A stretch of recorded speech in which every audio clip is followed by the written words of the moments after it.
So one of the most common questions that I get is, how do I get rid of this loose, saggy skin? People will especially tell me this after they've lost weight. They've kind of got this extra skin that's around, but also people as they're aging, their skin just starts to get loose and saggy, and it loses the natural elasticity that is very desirable because it looks good, it looks a lot better. So the appearance is better and it's healthier for the body. And so in fact, when your skin is very loose and saggy, that's a sign that there's high levels of oxidative stress and inflammation that have damaged those skin cells. Now, our body naturally will get rid of damaged tissue if it has the opportunity to do so. What allows it to have that opportunity? Something we call autophagy. Autophagy is this natural mechanism where our body will break down older, damaged cellular organelles and damaged cells as well, and replace them with new healthy cellular organelles, new healthy mitochondria, new healthy proteins, and then also new healthy cells as well. And so we're gonna go through what this looks like. So when we have saggy skin, we have to understand the skin is two different proteins, collagen and elastin. Collagen is kind of the structural protein, and then elastin is what kind of gives it its give and bend, right? It's elastic, it's an elasticity component. And so both of these become broken down and they become cross-linked and damaged. And in a sense, it's almost like a form of a scar tissue that forms in its place. So saggy and loose skin is a sign that we don't have enough of the proper nutrients that are needed for healthy skin. So it's a combination of these, but it may be one more than another. So one is nutrients, another is high levels of oxidative stress, and also high levels of blood sugar. Blood sugar creates these things called advanced glycation end products. So when the sugar is high, the molecule will bind to a protein, create an advanced glycation end product, AGE, and those AGEs damage the skin. They damage the blood vessels. Also, high insulin will end up causing more inflammation that will impact the skin, will impact the collagen, the elastin. Also, high insulin makes it harder for our body to absorb amino acids as well as other nutrients, different antioxidants that help protect the skin and the amino acids needed to produce new healthy collagen, new healthy elastin.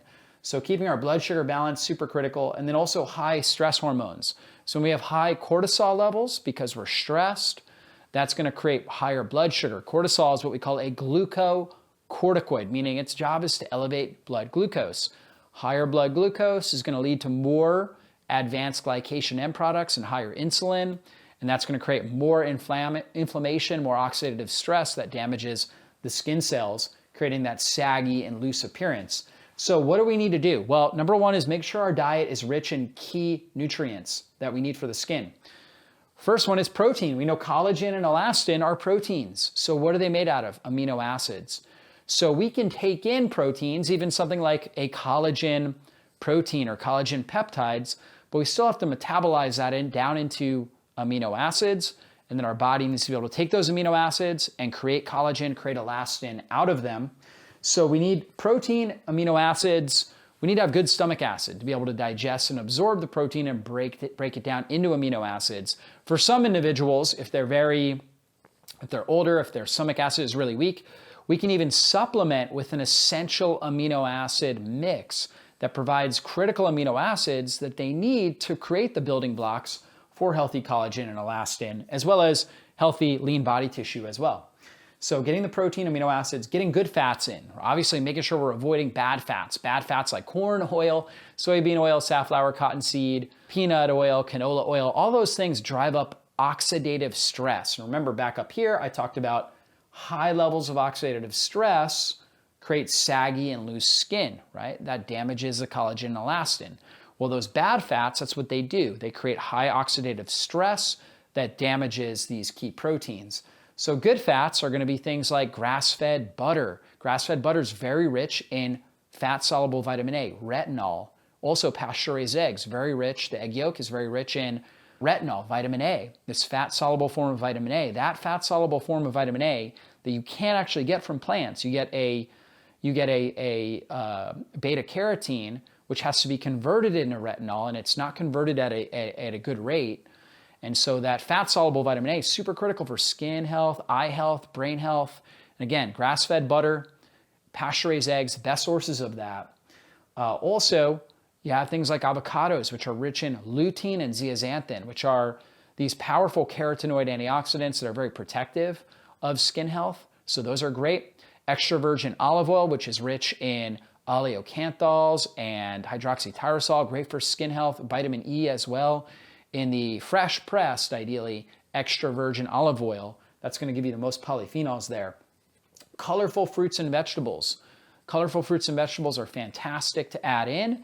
They're going to provide structured water, coherent water. That's super important for hydrating the skin cells. And, when you're getting that structured, coherent, intelligent water, you'll notice that your skin just dramatically improves. It helps flush out waste and reduce inflammation in the skin. There's also electrolytes in there, polyphenols, which support our gut microbiome and allow our gut microbiome to produce the postbiotics they need to keep inflammation under control, to keep the gut really, really healthy. And we know that there's a gut-skin connection, meaning that when our gut is disordered and we have a bad bacterial balance, or we have parasitic overgrowth or yeast overgrowth, or we have damage to the tight junctions, creating leaky gut and intestinal permeability, that's going to drive up inflammation throughout the body, and it's definitely going to affect our skin and causing us to age quicker. So getting the right types of polyphenols and antioxidants, and I recommend a diet that's rich in colorful fruits and vegetables, healthy fats like we talked about, and lots of protein, getting grass-fed organic animal products, getting wild-caught fish, which is rich in long-chain omega-3s, as well as astaxanthin, that are great for skin health, great for keeping inflammation under control in general, and improving the tightness and the overall appearance of the skin. So all really good stuff. So that's number one. Number two is improving growth hormone and overall vascularization. Growth hormone is our quintessential anti-aging hormone. So growth hormone helps to improve skin health, improve collagen and elastin production, as well as boosting your immune system, your lean body tissue development. So how do we do that? Well, strength training, so building lean body tissue, actually doing weightlifting, really helps. It boosts up your growth hormone. It also improves overall vascularization throughout your body. You can also get just regular movement, and high intensity interval training will both boost growth hormone, particularly anything that's very stressful, but for short periods of time, 20 to 30 minutes. It's all you need of doing any sort of high intensity interval training or strength training. You don't need more than that, but you do need that. And so doing that will boost that growth hormone, boost overall vascularization, where your body will actually get better. It'll branch out. All its little capillary beds will branch out, delivering oxygen into the tissues more effectively and efficiently. And that's really important when it comes to overall skin health. So going back up to what's causing damage to the skin, when we look at high blood sugar, high insulin, oxidative stress, all that damages the endothelial lining of the blood vessels. And now the blood doesn't flow as well, and it's not able to get the nutrients and the oxygen needed to the skin cells effectively. So those skin cells, they start to die. The collagen, the elastin starts to die, and a less metabolically healthy form of scar tissue starts to form, and that's not going to give you the desired skin appearance that you want. That is what the loose and saggy skin is. And so going back here, getting good vascularization, strength training, low carb diet. So keeping our carbohydrate levels down. The carbohydrates we're getting should be coming from colorful fruits and vegetables. That's really where we want to get it, not from grains, not from processed starches, things like that. Colorful fruits and vegetables, that's the way to get it. Try to keep your carbs under 100 grams daily, and you're gonna notice better benefits, more growth hormone release. Intermittent fasting, so going longer periods of time and compressing your eating window. I talk a lot about this, but compressing your eating window, eating your meals in an 8-hour window or a 6-hour eating window, let's say 12 to 6 or 12 to 8, something along those lines, and then fasting the other 16 to 18 hours on a daily basis. That is going to help your body activate autophagy and growth hormone so you can get rid of these damaged skin cells and replace them with skin cells that are full of healthy collagen, well, skin tissue, I should say. It's full of collagen and elastin, because collagen is made up of a bunch of tissues or a bunch of cells, right? But you gotta have the collagen, gotta have the elastin in there. Good sleep. So you need good sleep to boost up your growth hormone levels. And so good sleep, I recommend being in bed by 10 p.m., keeping exposure to blue lights, so all the lights from all of our electronics, from many of our light bulbs, as low as possible after dark, and particularly after 9 p.m. And trying to really wind down, be in bed by 10. We're gonna produce the most growth hormone between 10 p.m. and 2 a.m. So trying to really prioritize good sleep between 10 p.m. and 2 a.m. is critical here to boost growth hormone and overall vascularization. Number 3 is getting in the sun. And you can also supplement that with red light therapy and infrared. So naturally, when you get out at sunrise and at sunset, the sun is more red, and that red is actually really, really good for skin health. There's also a lot of infrared that's out there, and that's really good for anti-inflammatory effects, for creating more of this kind of coherent water inside of our body, and improving mitochondrial health by stimulating mitochondrial melatonin production and getting rid of oxidative stress in the mitochondria. And again, when we have loose, saggy skin, we know the skin cells are damaged. The mitochondria within them are really weak and dysfunctional.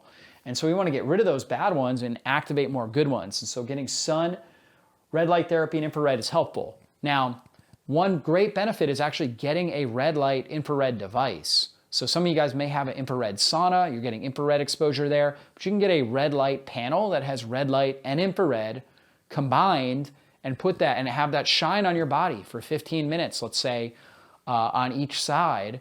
And that's gonna really help activate the mitochondria within the skin cells, as well as reducing inflammation throughout the entire body and help you get rid of that loose and saggy skin. So I'm a huge advocate of daily sun exposure, getting the red light and getting the infrared on a regular basis. Amazing for skin health. Number 4, activating autophagy. We already talked about intermittent fasting. Exercise is a great way to activate autophagy, where our body actually breaks down all the damaged skin cells and the damaged mitochondria within the skin cells. We call that mitophagy.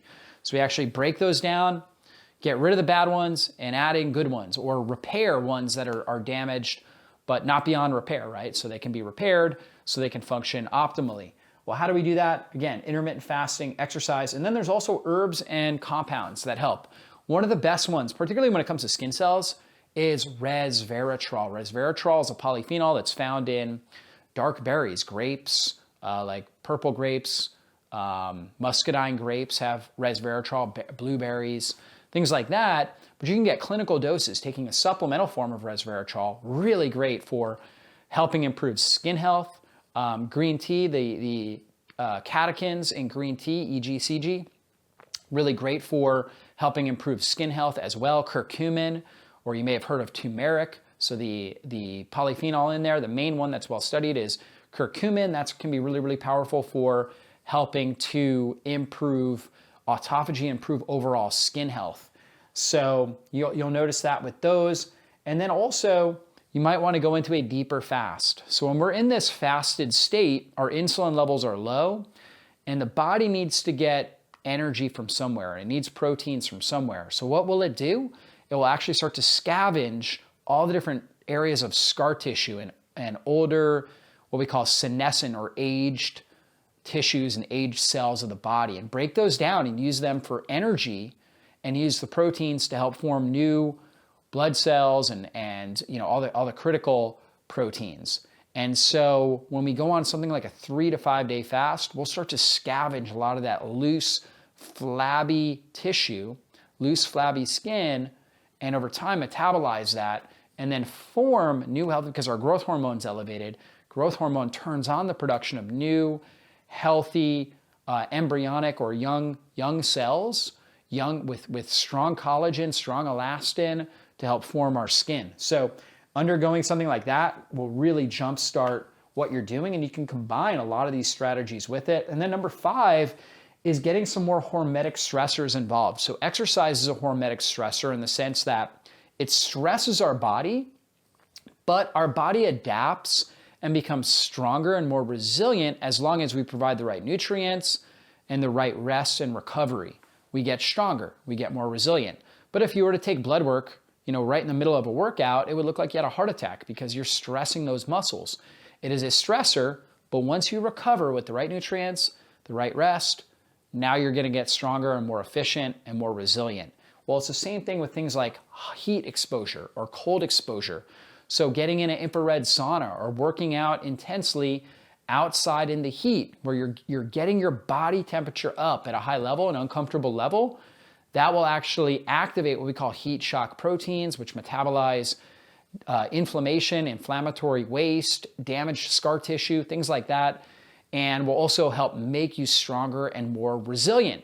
You can also get cold exposure, so you can do something like a cold shower or jump in a ice bucket or something along those lines, and you're getting this cold shock exposure, and you have these cold shock proteins, which again scavenge damaged, old, senescent, and damaged cells, senescent cellular organelles, and they also help to reduce inflammation in the body, help you burn fat more effectively, help give you better energy, better dopamine release, norepinephrine, more endorphins, so you feel less pain, you feel more energized and more focused. And going back to what we're trying to accomplish, will help you get rid of saggy skin. They close the pores in your skin. It's a great thing for your facial health when you're, finishing your shower, for example, with 1 to 2 minutes of cold water. Really, really great for all your pores, your skin. You'll notice your skin is cleaner, healthier, clearer, tighter when you're doing this on a regular basis. So powerful strategies. If you hit it anywhere in here, it's going to improve it. If you just focus on the nutrients, if you just focus on the sun, red light therapy, infrared, if you just focus on autophagy strategies, hormetic stressors, growth hormone and vascularization strategies, if you just focus on 1 or 2 of those, it's going to improve it. But if you stack all 5 of these together into a lifestyle, you're going to notice that you get rid of that saggy, that loose, saggy skin that's undesirable, and you create really healthy, great appearance looking skin, like skin with just amazing appearance that you're proud of, and that you're proud to go and take pictures and do videos and things like that because your skin looks so good. So I guarantee you that is going to improve it. A lot of people are looking for things from the outside in. What's the best moisturizer, this and that? But really, we got to start by looking at what's on the inside and really focusing on improving what's taking place on the inside, activating autophagy, building new collagen and elastin tissue, getting the right amount of growth hormone and neovascularization into those deep areas around our skin. If we do that, that's going to set us up for really amazing skin that you are going to love. So try that out today. Would love to know your thoughts on it. And you're going to see good results utilizing these strategies.